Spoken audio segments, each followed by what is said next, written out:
Қайырлы күн баршаңызға. Бүгін сіздермен осындай өте дәмді, нәзік болып шығатын бауырсақтан жейтін боламыз. Біздің бауырсағымыздың іші осындай бос болып тұрады. Маған осындай бауырсақтар өте қатты ұнайды. Видеоны соңына дейін көріңіздер. Керек құрамның барлығын видеоның астына жазып боламын. Алдымен жылы сүтіміздің үстіне қантымызды, тұзымызды, майонезімізді, сұйық майымызды, ашытқымыздың барлығын салып араластырып алатын боламыз.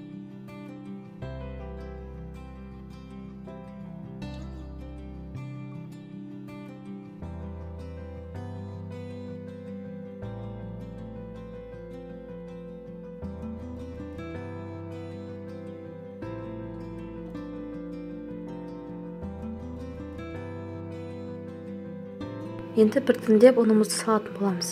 Бастапқысында осы шаңғышқының көмегімен осылай араластырып аламын. Одан кейін барып қолымызбен нан елейтін боламыз.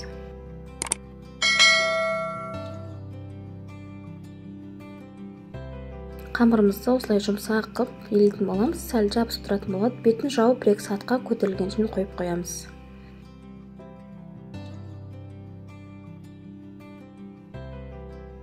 Нанымыз көтерілді. Енді осы нанымызды оқытамен жаятын боламыз.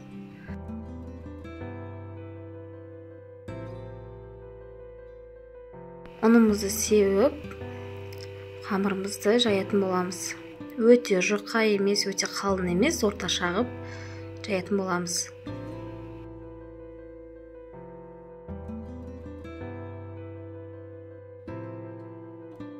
Мен осындай домалақ формамен кесетін боламын, сәл үлкендеу.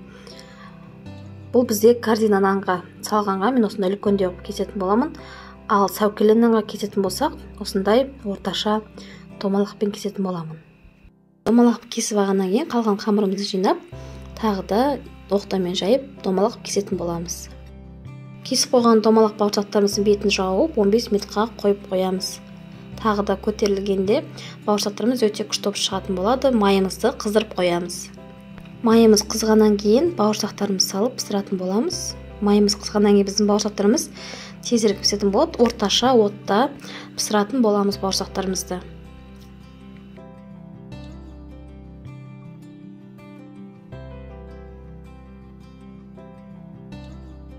Қызарып пісқаннан кейін аударып екінші жағын пісіретін боламыз.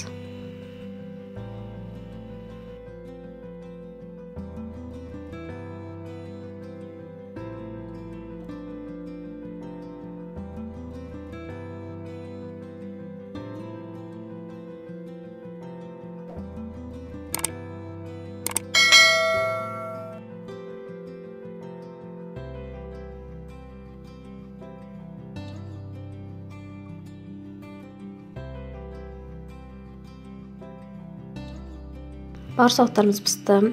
Отбасыларыңыз жасап көріңіздер. Біздің бауырсақтарымыз өте нәзік, дәмді, үлпілдек болып шығады.